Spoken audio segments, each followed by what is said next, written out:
we're here in Revelation chapter 12. Just before I forget, after Prince sings the last song, I'm going to just pray on behalf of the church for about 5 minutes. We haven't really had a time of prayer really recently, so just for about 5 minutes after the service, we'll keep that on live stream for the prayer session. And we're here in Revelation chapter 12, and we're not going to finish the whole chapter here today. We're going to finish basically half of it, and next week we're going to finish the other half. And I'm not really necessarily going verse by verse. I'm going to kind of hit some different concepts here tonight, because if you remember, basically last week we concluded the first half of the book of Revelation, the first 11 of 22 chapters. But not only that, but God divided it in a way such that the first 11 chapters basically tell the story, and in chapter 12 we're going back to basically the beginning of time, because the name of the sermon is The History of the World. Okay, so I'll try to preach the history of the world in less than an hour. I'll see how I can do here. But Revelation chapter 12 is undoubtedly, in my opinion, the most complicated chapter in the book of Revelation. So I understand the book of Revelation is revealing information, but you really got to dig deep to understand this. And I'll be honest with you, when we started this series, I was like, man, I'm not ready to preach on Revelation 12 yet. I'm going to have to read it and memorize it. And I was reading and memorizing this chapter over and over again, and there was something that just wasn't clicking. But then I kind of understood a verse that was confusing me. And to me, this chapter really just makes perfect sense now. And it's going to take 2 sermons to cover this and to kind of get the concepts. So basically in tonight's sermon, I'm kind of giving you a bit of an overview, and I'd highly encourage you to go back and read Revelation 12 yourself. And I believe this chapter, even though it's very symbolic, it will click with you. It's going to make sense, okay? So the first thing we need to talk about here is, who is the woman in verse number 1? So verse number 1 in Revelation 12 says this: "And there appeared a great wonder in heaven, a woman clothed with the sun and the moon under her feet, and upon her head a crown of 12 stars. And so you're reading verse number 1, and your first reaction is probably like, what's the sun? What's the moon? What's the stars? What's the woman? What are we talking about? Okay? Well, go to Genesis chapter 3. Genesis chapter 3. Genesis chapter 3.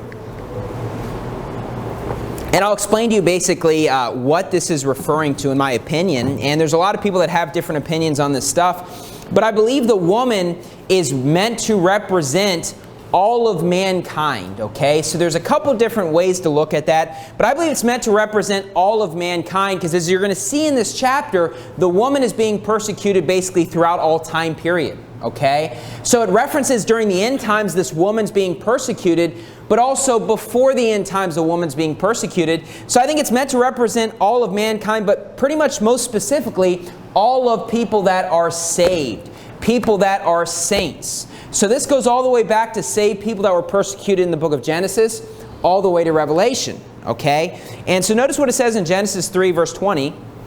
"And Adam called his wife's name Eve, because she was the mother of all living." So if you wanted to put one person behind who is this woman referring to, you could say Eve, because she's the mother of all living, okay? There's Adam and Eve, and then everybody comes from Adam and Eve. And so if you want to represent one person by this woman, I believe Eve would be the best person to say, okay? Go back to Revelation chapter 12. Revelation chapter 12. Now, obviously, Eve is not going to be alive during the end times. And so really what the Bible's trying to tell you is basically it's all of mankind, specifically believers. And so obviously Eve's not around during the end times, so basically that lineage from her, okay? So basically it's all believers is basically what the woman is representing here. But I want you to notice Revelation chapter 12 verse 1, because it doesn't just mention the woman, it mentions the sun, the moon, and the stars, okay? Because some people look at the woman and they say that the woman is referring to Israel, okay? And I understand where they're coming from on that, but the problem with saying the woman is Israel is that the sun is Israel, not the woman, okay? We're going to see that when we cross-reference here. But notice how it says, "There appeared a great wonder in heaven, a woman clothed with the sun." It doesn't say she is the sun, it says she's clothed with the sun, "and the moon under her feet, and upon her head a crown of 12 stars." You say, what is that referring to? Well, go back to Genesis 37. Genesis 37. And if you were here for the wedding just recently, basically my sermon applied this story of the sun, the moon, and the stars. Okay, and we talked about this, so it's going to sound familiar to you. But the sun is representing Jacob, the moon is representing his wife, and then the stars are representing not only Joseph, but basically his brethren. Okay, so notice what it says in Genesis 37 verse 9.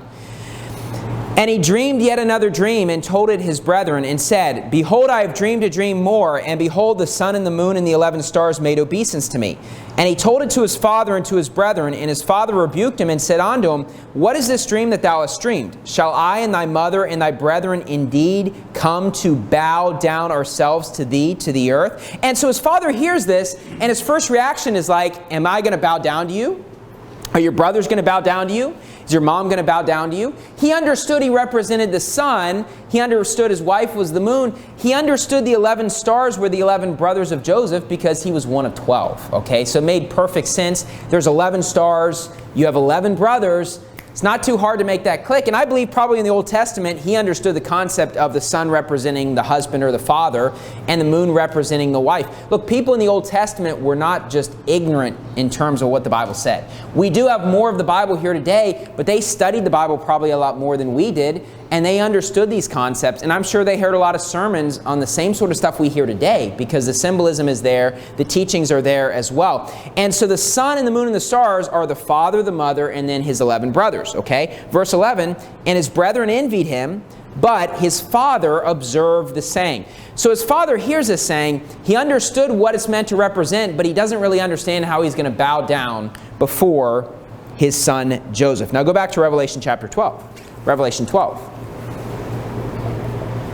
Now quite literally, him and his sons were basically begging for bread for their survival because Joseph was appointed basically second in command in Egypt.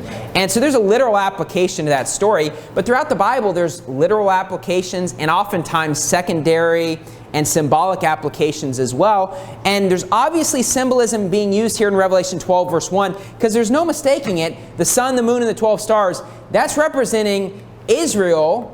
And that's representing his sons and his wife. There's no question about that. But notice, the woman is not the sun, though. She's clothed with the sun.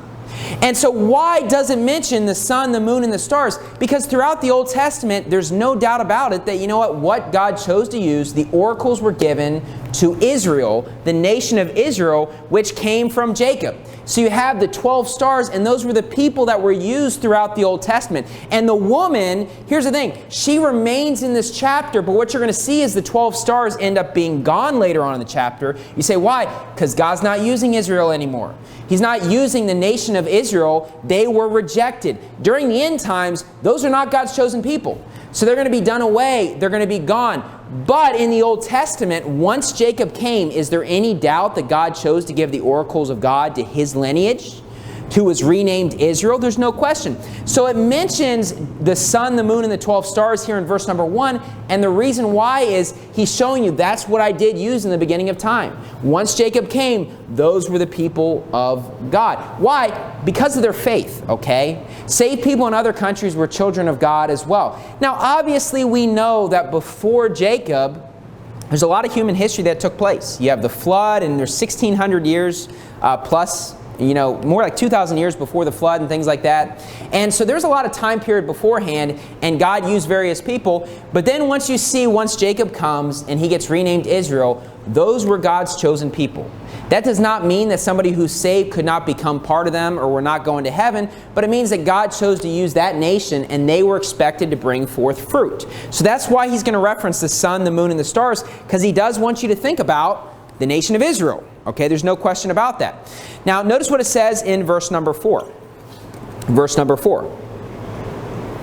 But look, it's clear that the woman is not the sun.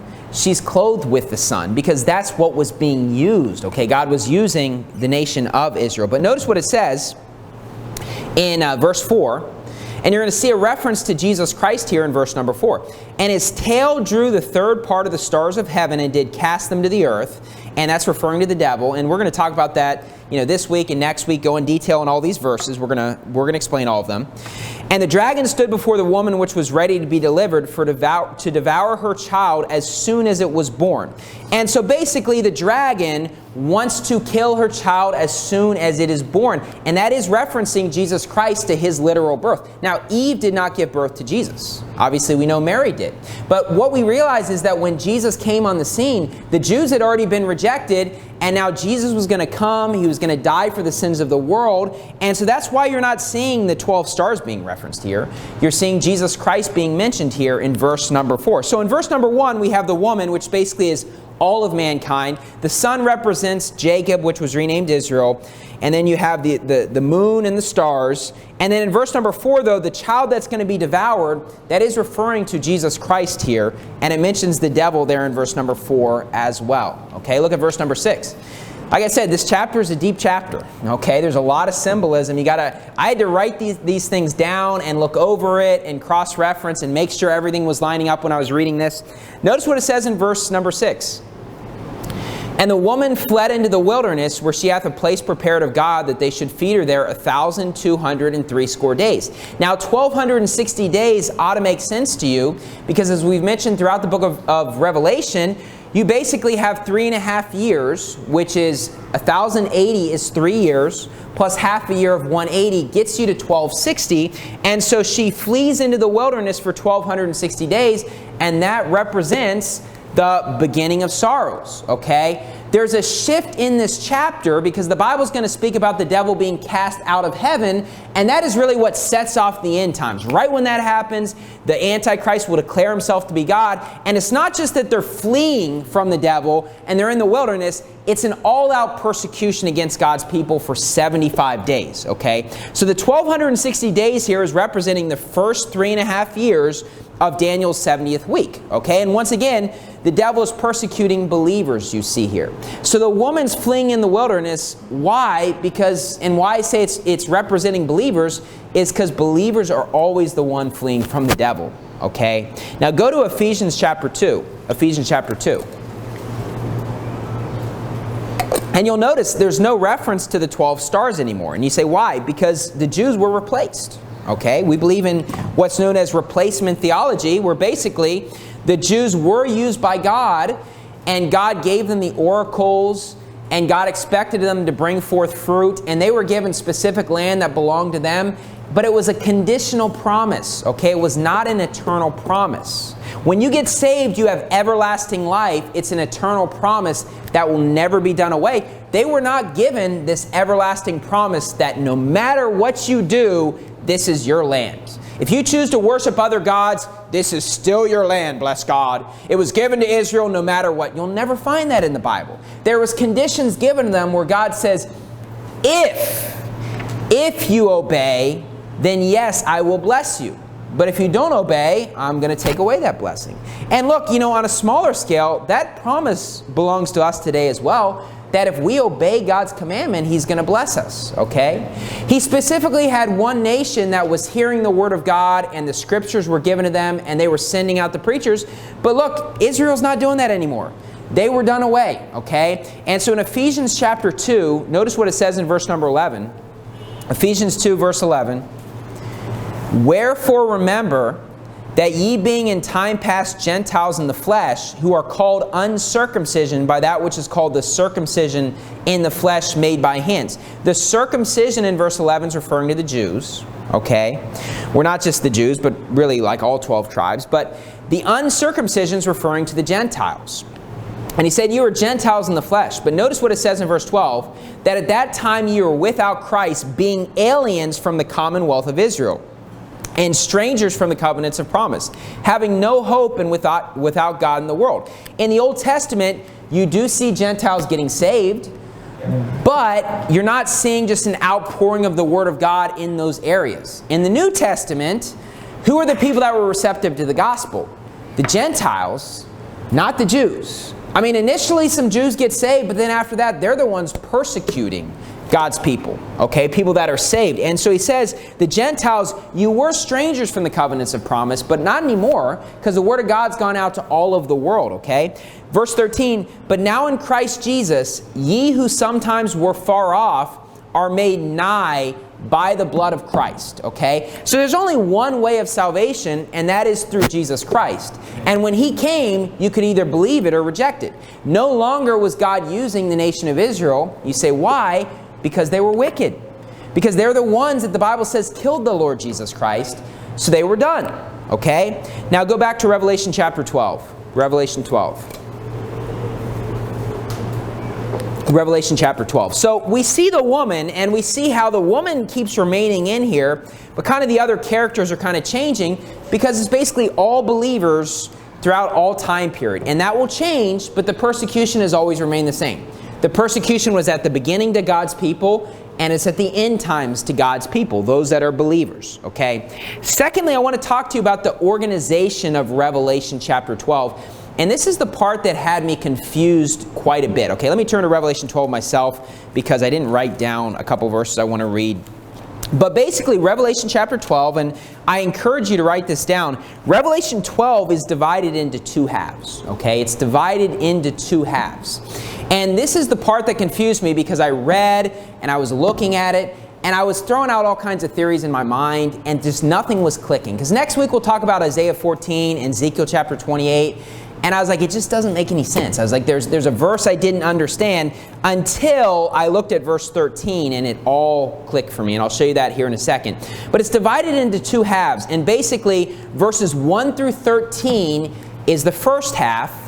And then it's going to go back in time, verses 14 through 17. What makes it confusing, and I'll show you this in a second, is that verse 13 basically is recapping verses 1 through 12. You know, sometimes you tell a story, and then you'll kind of go back and explain a little bit in more detail about what you said earlier. And that's what verse 13 is doing. Then he's going to move on to verse number 14. And once I understood that, it all clicked, okay? But notice what it says in verse number 5. Verse 5. And I encourage you, double check me, for yourself. Next week, verses 1 through 13 goes through the story, and then verses 14 through 17 is going to go back in time. And so it's basically divided into two halves. Verse number 5. And he brought forth a man-child who was to rule all nations with a rod of iron. And her child was caught up unto God and to his throne. Now there's no question this man-child, which we mentioned in verse 4, is the Lord Jesus Christ. You say, how do you know that's Jesus Christ? Because he's going to rule all nations with a rod of iron. You say, why isn't it like a rod of peace and love? No, it's going to be a rod of iron, my friend. It's going to be God's rules during the end times. Now, he didn't rule with a rod of iron 2,000 years ago. He will one day, okay? And it says her child was caught up unto God and to his throne. And we'll talk about what that means when he was caught up unto God and to his throne. That's referring to Acts chapter 1.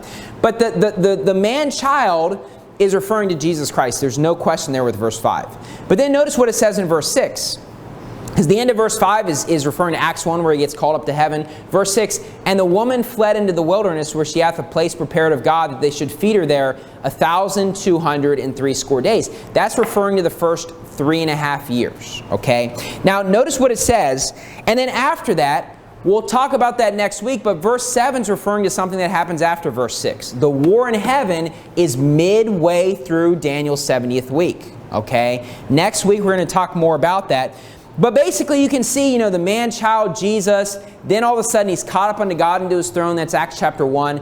3.5 years of tribulation. It's going in order. It's going to talk about the battle in heaven that takes place midway through. It's all making sense. Then go to verse number 12. Verse number 12. Actually, verse 13. Verse 13, sorry. Verse number 13. Well, go to verse 12. Sorry, my bad. Verse number 12. And, you can see in these verses, it's talking about the great tribulation, the persecution. And in verse 12, therefore rejoice ye heavens, and ye that dwell in them. Woe to the inhabitants of the earth and of the sea. For the devil is come down unto you, having great wrath, because he knoweth he hath but a short time.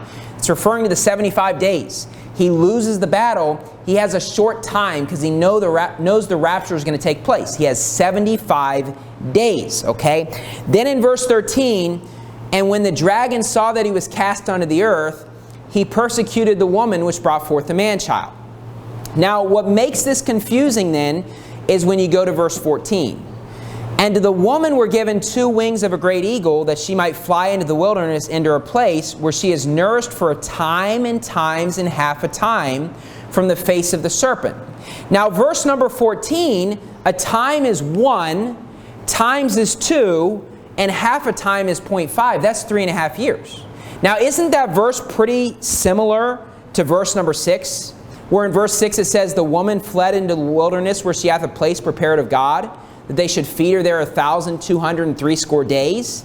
And you can see that basically the events are being restated. But if you look at verse 13, it sounds like the dragon's cast into the earth, he's persecuting the man-child, and then the woman flees in the wilderness for 3.5 years. And that's what was confusing me. But verse 13 is recapping verses 1 through 12. Basically, that the dragon's cast onto the earth, that happens 3.5 years in. Okay? What you must realize, and we'll talk about it next week, is that the devil chose to rebel against God, but he still has free reign to go to heaven today. We see that in the book of Job. He will not be cast into the earth until the battle in heaven, 3.5 years into Daniel's 70th week. Look, I told you, this is a deep chapter. Okay? This is complicated. There's a lot of symbolism. But you need to realize verse 13 is recapping earlier events. It's not verse 13 and then 14's afterwards, because look, the dragon is not cast into the earth until 3.5 years in. Okay? Verse 14 is referring to the first 3.5 years of Daniel's 70th week, though, which is before the events of 13. Why is verse 14 before the events of 13? The reason why is because verses 14 through 17 are going to retell the story. You can see that verse 14 is parallel with verse number 6. There's no question about that. 1,203 days mentions 3.5 years. It mentions the woman fleeing in the wilderness in both stories. So those are parallel verses. And the only way to reconcile this is verse 13's recapping verses 1 through 12. And it makes perfect sense when you see that. I recommend you check that out for yourself, and you're going to see that that is what the Bible's teaching. Verse 17, and the dragon was wroth with the woman, and went to make war with the remnant of her seed, which keep the commandments of God and have the testimony of Jesus Christ. You say, why is he making war with the remnant of her seed? That's referencing during the Great Tribulation. Okay? Now, the Great Tribulation was mentioned in verses, 7 through 12, basically. And so it's going to mention it again. You say, why? Because verses 1 through 13 tell the story. Then verse 14 is going to go back to basically the start of Daniel's 70th week. And I think it makes sense it goes back to the start of Daniel's 70th week, because that's kind of when the beginning of the whole book of Revelation. Now, the first half of the book of Revelation, the first 5 chapters don't really get into the meat and potatoes of it. Verses 4 and 5 are kind of just giving a bit of an overview. We know there's the letters to the churches in verses 2 and 3, chapters 2 and 3. Chapter 1 is just an introductory chapter. Chapter 6 is when you start getting into the 7 seals. Okay? So basically in the book of Revelation, chapter 12, the 7 seals are already passed. The second half of the book of Revelation, chapters 12 through 22, yes, it goes back in time, but what you're going to see is they're going to cover things that the first 11 chapters didn't cover. It's going to cover Babylon. It's going to cover the Great White Throne Judgment. It's going to cover the millennial reign. It's going to go further into the future. So it goes all the way back to the beginning with Eve, and chapters 12 through 22, it will go all the way to the end. Okay? And so you see we went from the beginning to the Great Tribulation mentioned in verse number 17 and also earlier in the chapter. So go in your Bible to Revelation chapter 12, verse 2. Revelation chapter 12, verse 2. And look, I'm trying to explain this as simply as possible. The only way I think to necessarily fully grasp it is if you study it yourself, though. Okay, I gave you kind of the overview that verses 1 through 13 tell the story. And then 13 is a recap. And then verse 14, you're going to see is parallel to, I think it was verse number 6. So you got to kind of study that for yourself if you really want to kind of know the deep things here. Because this took me a lot of time to study it and reconcile it and before it finally made sense. But notice what it says in verse 2. Verse 2. And I want you to see something else. I want you to see the angel's choice. The angel's choice. Verse 2.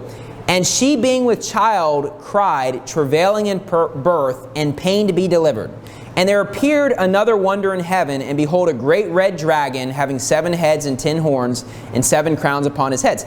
Obviously, the red dragon's referring to the devil. Okay, I think we all can agree on that. It's referring to the devil, and his tail drew the third part of the stars of heaven, and did cast them to the earth.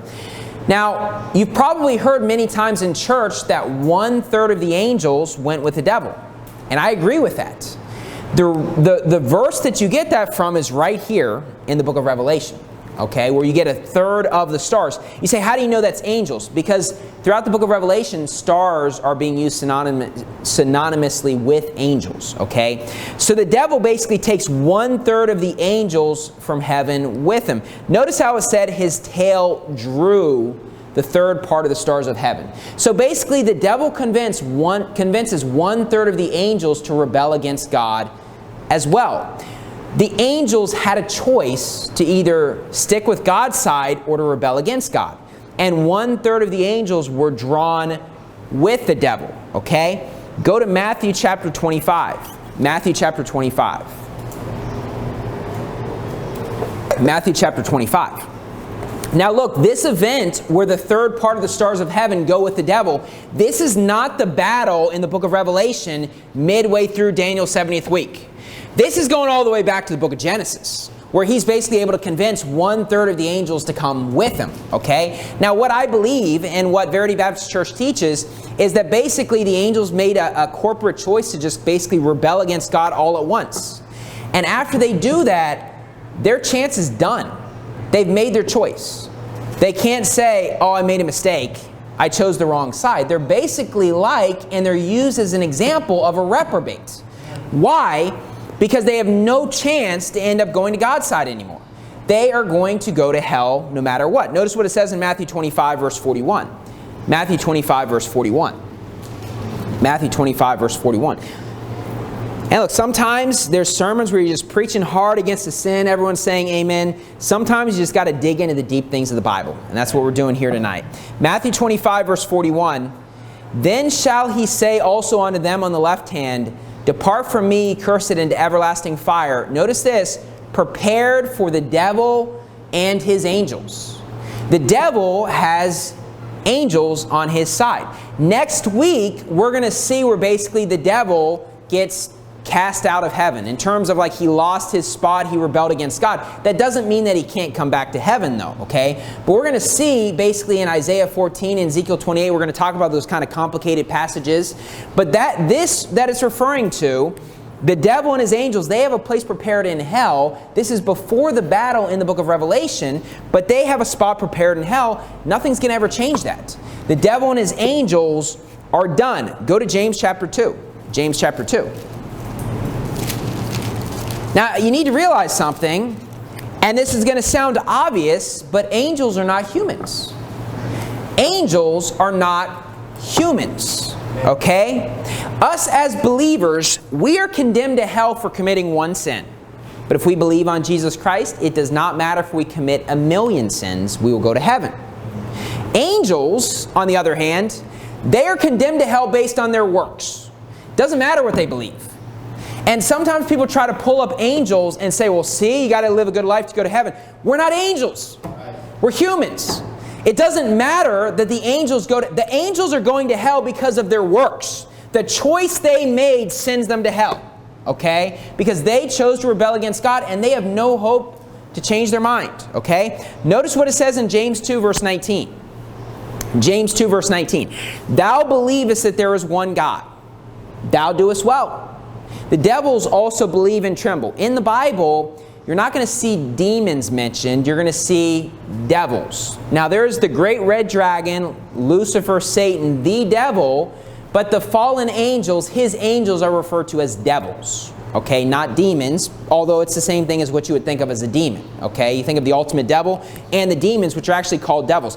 What it says is, thou believest that there is one God and thou doest well. The devils also believe and tremble. Now, James 2 is a very debated passage. People have different opinions. I don't have time to go into it, but I did want to talk about this verse because I want you to understand something. The devils believe in the true God. Satan knows who the true God is. The angels know who the true God is. But they're not judged based on what they believe. They're judged based on their works. Now when he says, thou believest that there is one God, thou doest well, then he says the devils also believe and tremble. Here's the thing. The devils believe in the true God. Believing in one God does get you to heaven if it's the true God. Okay? It's not that in verse 19 it's saying, well, they don't believe on Jesus. We're referring to angels in that way anyway. But look, angels believe in the true God. The reason why they're condemned to hell is because of their works. But what the Bible's trying to say in James 2 verse 19 is the devils tremble at the judgment of God because they know who the true God is. When you know who the true God is, you know what's going to happen? You're going to tremble at that judgment. Doesn't the Bible say with Noah, he was moved with fear and he built an ark? And look, I tremble at the judgment of God. You say, why? Because most of the world is going to hell. We ought to be afraid of the fact that people are going to hell. And look, if you're not moved with compassion, as the Bible says, be moved with fear for the people going to hell. And so look, we as believers, knowing who the true God is, we ought to tremble at the judgment of God. Because here's the thing, unbelievers don't tremble at the judgment of God. Right? We knock on doors. I don't know I'm going to heaven. Would you like to know? Hey, I'm playing this game on my phone. It's like, aren't you afraid? They're not afraid at all. Who is it that trembles at the judgment of God? Believers tremble at the judgment of God. Why? Because we know who the true God is. If they knew who the true God is, they would tremble at the judgment of God. We tremble at the judgment of God for a few reasons. One, because of the fact we know most people are going to hell. And just like, the angels tremble at the judgment of God because they know who the true God is, we as believers who have the Spirit of God inside of us, okay, we ought to tremble at the judgment of God. And you also ought to tremble at the judgment of God because here's the thing, God will judge His people. It first starts at the house of God. You can't lose your salvation, but when you know who the true God is and you've read the Bible, you ought to tremble at the judgment of God if you choose to commit a wicked sin. I mean, before you go and commit a sin like adultery or fornication or getting drunk, you ought to tremble at the judgment of God. I mean, have you read the Bible? And so look, in my opinion, in James 2:19, the devils believe in the true God. They tremble because they believe in the true God. And we as God's people, even more so than the devils, because of the fact we're indwelled with the Spirit of God, we ought to tremble at the judgment of God. Because James 2, what it's referring to is that believers ought to do some good works. And it's like there's a few reasons why you ought to do good works. One, because God will judge you in this life if you live a wicked life. You'll reap what you sow. But two, because of the fact if you don't go out there and do the work, people are going to die and go to hell. So you ought to tremble at that judgment, my friend. And so people try to use James 2:19 and say, well, see, you got to live a good life. The devils believe, but they're not going to heaven. The reason why the devils are going to hell is because of their works, but we're not angels. They're judged by their works. What verse 19 is trying to tell you is that when you believe in the true God, you ought to tremble. Look, when people read the Bible for the first time, everyone's reaction is like, man, God is so much more wrathful and holy than I ever expected. Nobody walks away the first time they read the Bible saying, man, my first reaction is he's so much more loving than I thought He was. Now, God is love. There's no question about that. But that's what you always hear in churches. The thing you don't hear, that God is a God of judgment. He's a jealous God, and He will pour out vengeance. Okay? And so look, we knowing this as believers, and you at this church, you know about the judgment of God. You say, why? Because I'm not Joel Osteen. I actually preach what the Bible says, and we ought to tremble at that judgment and decide we're going to live a good life. Now go to Jude chapter 1. But look, angels are not humans. Angels are not humans. Yes, angels are judged by their works. I don't feel like, oh man, I got to be able to defend this against somebody believing in work salvation. Angels aren't humans. There's the defense. Angels are judged differently than people. Okay? Angels are judged by their works. We're judged by what we believe in terms of going to heaven or hell. Okay? Jude chapter 1, Jude 1. And in Jude chapter 1, notice what it says. And the angels, verse 6, Jude chapter 1, verse 6, and the angels which kept not their first estate. Okay? So here's the thing about this. Angels, their first estate, they were meant to be in heaven. God created them and everything He made was good. They were supposed to go to heaven. That was their first estate. Okay? Now, obviously we know babies die and go to hell if they die as babies, but for us that are adults, look, we will go to hell if we don't get saved. Angels don't have to get saved. Angels basically just have to not become reprobates. Right? I mean, angels don't need to get saved because they're not humans. We need to get saved. That's why trying to compare angels and humans. Where do you see an angel heard the gospel? Right? You see somebody giving the gospel to Michael the archangel and he's like, I believe it. I believe. No, I mean, angels aren't humans. Okay? Angels don't need to get saved. They just need to not become reprobates, which 1/3 of them became reprobates. It was a corporate decision, and that's kind of their eternal decision, where angels, neither one switching sides at this point, because it was basically right at the beginning, Once the devil rebels, are you going to God's side or the devil? And a third of them went with the devil. But notice what it says in Jude 1 verse 6. And the angels which kept not their first estate, but notice, but left their own habitation. But left their own habitation. This is a very important verse to understanding Revelation 12, because notice, they were not cast out of their first estate. They left. What's the difference? Look, people can leave our church and stop coming here. Okay? That's their choice, and they're welcome back. But what if they get cast out of church? What if they get kicked out of church? That's different. There's people that leave our church, and I still pray for them to come back, because some people live a long distance and things like that, or some people just start going somewhere else, or they just whatever. And they leave this church, and we pray for them to come back. But what if we cast somebody out? That's the terminology used for kicking someone out. If you kick somebody out, it's like they don't have free reign to come back. Okay? These angels, they left their own habitation. They weren't kicked out. They made a free will choice. They made the decision to leave their home. Okay? Why is that important? Because in the book of Revelation chapter 12, you're going to see them getting cast out of heaven. That's different than leaving heaven. Right now, these angels are able to go back to heaven today, because they have not been cast out of heaven yet. People leave our church. Some people don't come every week, but some people, they've been gone a while, and maybe they came back. And they have free reign to come back when they want to, because they have not been cast out of church. Just like these angels. But one day these angels will be cast out. So they left their own habitation. They didn't keep their first estate. Notice this in the end of this verse.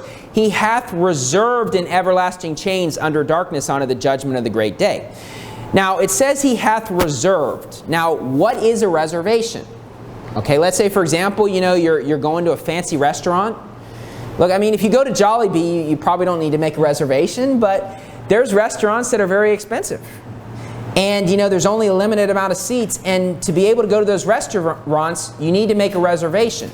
A reservation is for something that's happening in the future, right? It says they are reserved in everlasting chains. They're not in hell right now, but they have a reservation in hell. They're going to go to hell. In Jude chapter 1, and I don't have time to go into this because Revelation 12 is really in-depth as it is anyway. But in Jude chapter 1, he gives a lot of examples of what a reprobate is. Because Jude chapter 1, which is parallel to 2 Peter verse 2, it's referring to false prophets. And in many different ways, he's given examples of how they have no chance. He mentions Sodom and Gomorrah. Obviously, the homosexuals are mentioned. Okay, he mentions false prophets. He mentions a lot of different things. These angels are basically like reprobates. They're not in hell yet, but they got a reservation. Nothing's ever going to change that. And look, you can cancel a reservation, in this life. You can't cancel a reservation here. Okay, they already paid the money with their credit card. It's like too late. It's like you already paid for it. You got to come, okay? They've got a reservation to hell, and nothing's going to change that. Now go to 2 Peter 2. 2 Peter 2. 2 Peter 2 is parallel to the book of Jude. 2 Peter 2.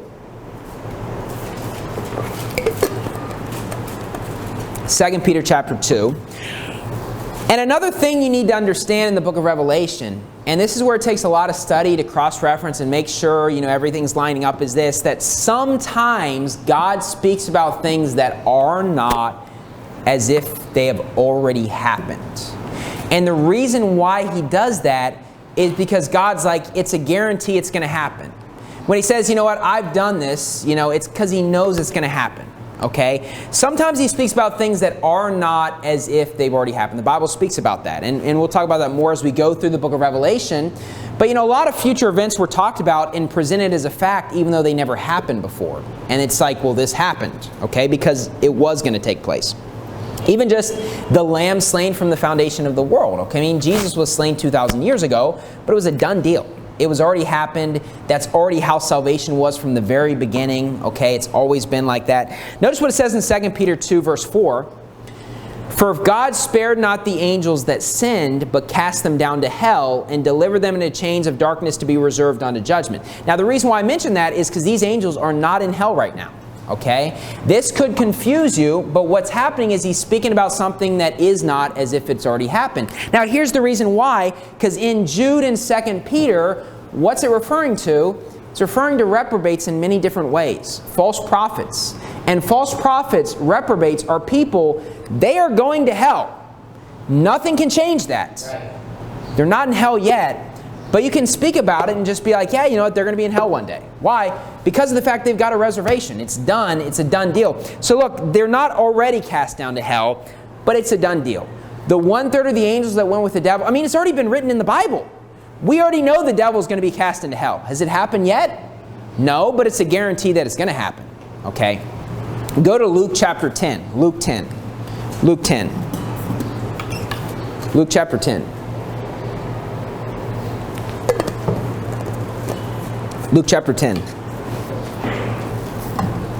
And I'm going to show you another example of this to help you understand this, about how Satan basically is not cast out of heaven yet, but it speaks about it as if it's already happened here in Luke chapter 10.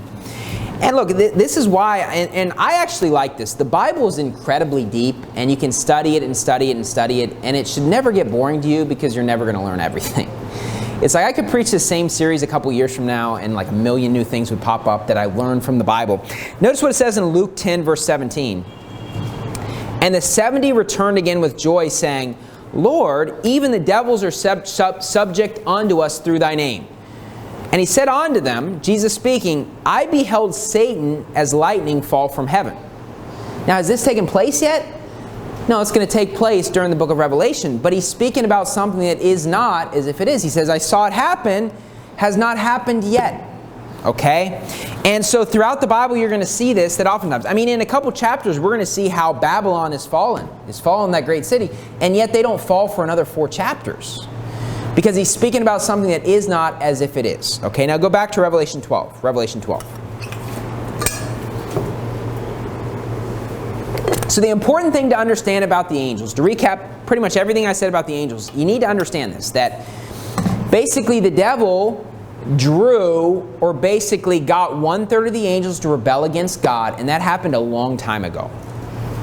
But then another event that takes place is the battle midway through Daniel's 70th week, which is what's going to kick off the Antichrist declaring himself to be God, where basically they're going to duel it out with Michael.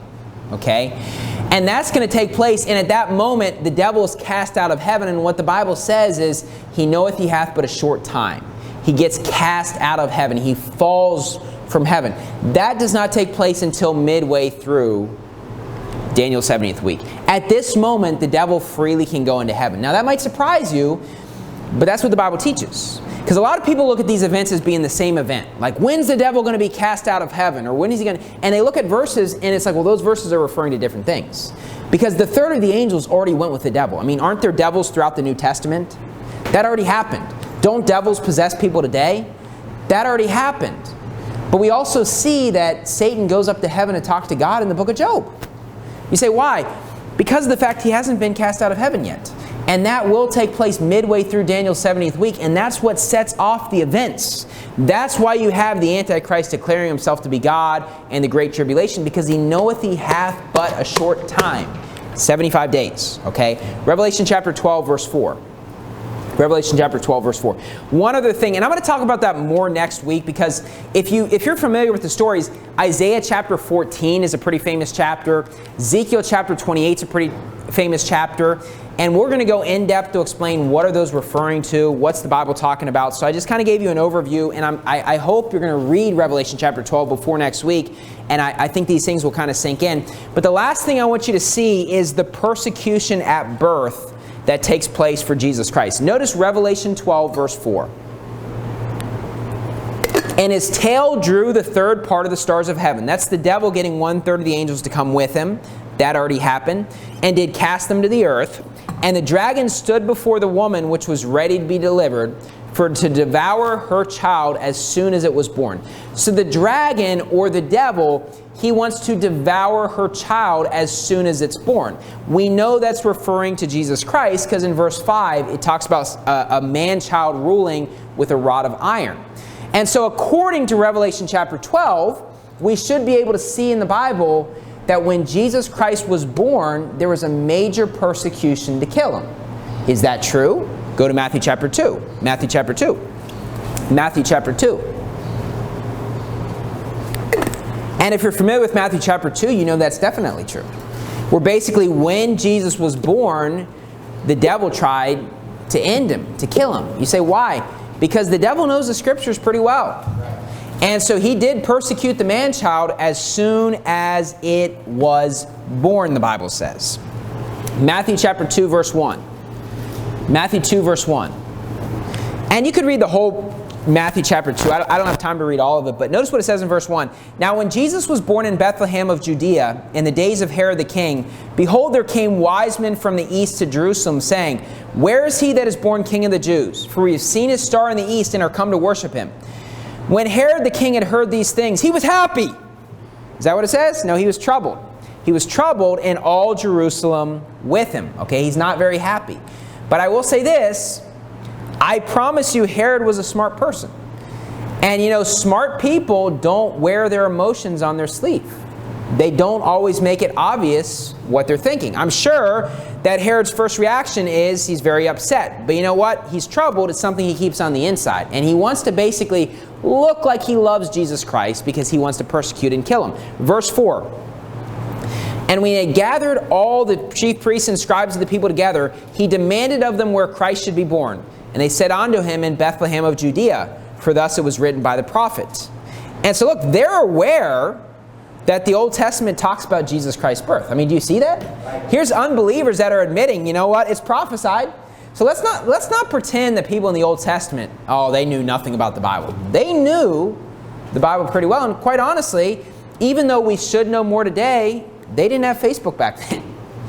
They didn't have a lot of distractions. So what people did is they read the scriptures, and even unsaved people read the scriptures. It was something that was just done by people. They read the scriptures, they knew them, and they know that, you know what, it's written by the prophet. Verse 6, And thou, Bethlehem, in the land of Judah, art not the least among the princes of Judah, for out of thee shall come a governor that shall rule my people Israel.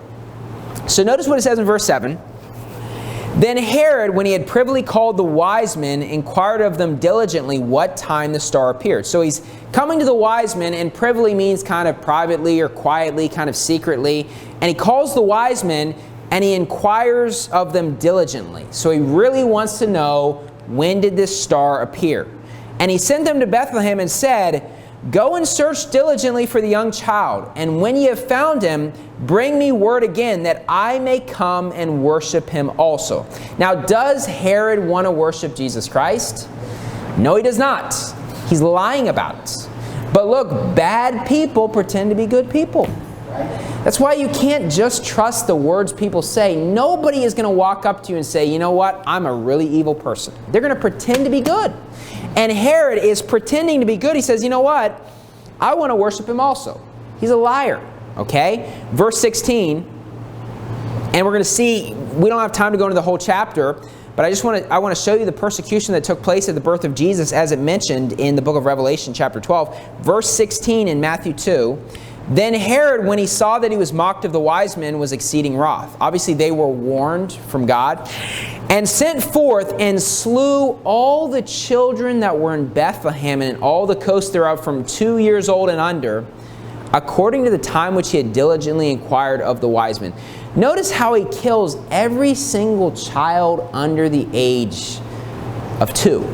Now look, I don't know how many children this is, but it's like this is a more massive version of abortion than anything in today's world. The amount of people that he just murders, everyone under the age of 2. Basically, any child that's a young age, he's like, I want to kill all of them, okay? Under the age of 2. Now, what kind of a person would do something like that? Someone who hates God. Someone who's a bad person.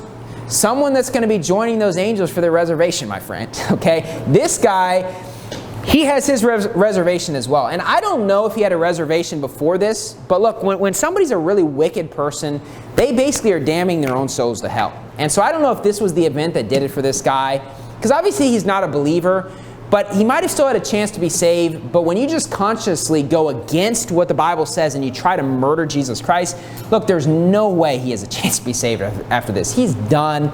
And look, I believe he's already a reprobate, because what kind of a person would kill every single child under the age of 2? Someone without a conscience. I mean, killing just innocent babies. And look, The people that would be willing to kill all these babies under the age of 2 with him, they don't seem to have much of a conscience either. Probably none. And look, quite honestly, when you look at all the abortion doctors, you know what? A lot of them don't have a conscience. Right. To be willing to just kill all of these innocent babies. And it's like, and look, I'm not trying to go on a major rabbit trail, but it blows my mind, you know, how abortion is so prevalent in this world. And it's like, if you've ever seen just like pictures of an abortion, or when you have a baby, you know, you go in, you get an ultrasound or whatever, and you can see that at a very young age, you see a head, you see hands, you see fingers, and people try to claim to you that they're not actually a human until they're born. It's like, are you kidding me? I mean, it's like, it shocks you, right? I mean, when the first time I went to an ultrasound, I was shocked at how real my child was. It's like you can see their body parts at a very young age. And it's just like these people that are pro-abortion and women have the right to choose, they've obviously never actually seen pictures of what an abortion's like. Because when you actually see that, I mean, literally, and look, the way abortion works is it's not just you press a button and there's no pain that gets felt. They've got to make sure they remove all the body parts. It's really disgusting. And look, someone who'd be willing to do that all the time, because look, most women, when they go to get an abortion, they obviously don't really know everything that's taking place, and they're not the ones that have to actively kill their child, so it basically can ease the conscience. But those doctors that just do it week after week and have no problem with, hey, you know, I have no problem with killing your baby. That's a bad person, especially someone who knows the videos and the pictures and they know what goes on, and they realize that baby feels pain. Look, did you know when your baby's born and before they're born, your kids have an emotion? They don't become human once they start talking. No, they have an emotion at a young age. It's like my son has, my daughter has seen my son and I wrestling before, and she doesn't understand that we're just wrestling and having fun. And she started like really crying because she thought I was like, you know, hurting Zeph. And in reality, it's like, you know, I was just playing with Zeph. We were just wrestling and everything. She didn't understand. Why? Because she has emotion inside. She sees somebody in pain and it hurts her. And it's like that was when my daughter was just like 3 months old or something like that. And she was really hurt because she thought Zeph was getting hurt. They have an emotion right when they're born and even before they're born. They're real. They're humans. They have personalities. Okay? Now obviously you can't talk to your children in the same way when they're young as when they get older and stuff. But look, don't get this idea that, you know, wow, they're not really human until they're born. Because once you start doing that, then you can start saying, well, maybe they're not really human until they're 6 months old. Maybe they're not really human until they're 2 years old. Because in some parts of the world, abortion can be done after birth also. Okay? And look, there's really not much of a difference between killing a baby the day before they're born and the day after they're born. What magically happens at birth where, oh wow, just right when they're born they have a head and hand? No, they already have their head, their hands, their emotions, their personalities. They already have everything, okay?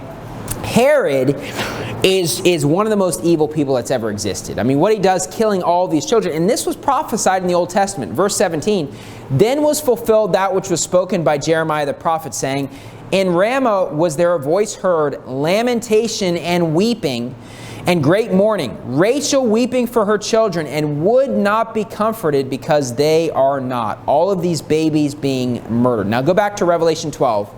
Revelation 12.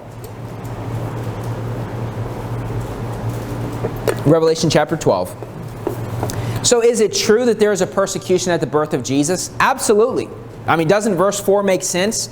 That basically the devil was ready to devour her child as soon as it was born. And he tried many ways to kill Jesus, and he was not able to. Okay? And so in Revelation chapter 12, the last thing I want to show you here in verse 5 is Jesus' ascent to heaven. So in verse 4, what you see is the devil basically gets a third of the angels to join him, goes forward in time, and the devil tries to kill Jesus at his birth. In verse 5, we see that Jesus is going to be basically caught up unto God. Verse 5, and she brought forth a man-child who was to rule all nations with a rod of iron, and her child was caught up unto God and to his throne. Now Jesus did not rule all nations with a rod of iron yet. It said he's going to rule all nations.